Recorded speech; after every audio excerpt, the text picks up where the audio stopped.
வணக்கம்.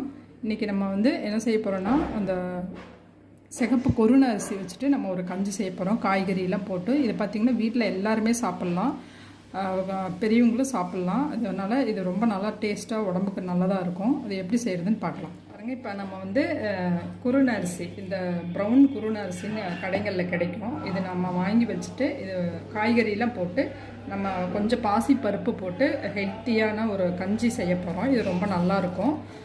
அதுக்கு நான் வந்து இந்த கப்பில் ஒரு கப் அளவு நான் இந்த அரிசி எடுத்திருக்கேன். அதுக்கு சும்மா ஒரு ஸ்பூன் அளவு பாசி பருப்பு இருக்குது இல்லைங்களா, இந்த பருப்பை வந்து சும்மா லைட்டாக வறுத்துட்டு நான் ரெண்டையுமே கழுவி எடுத்து வச்சுருக்கேன். இதுக்கு காயின்னு பார்த்தீங்கன்னா நம்ம என்ன காய், முட்டைக்கோசு, கேரட், பீன்ஸ் இந்த மாதிரி நம்ம போட்டுக்கலாம். போட்டால் ரொம்ப நல்லாயிருக்கும். பூண்டு கொஞ்சமாக எடுத்து வச்சுருக்கேன்.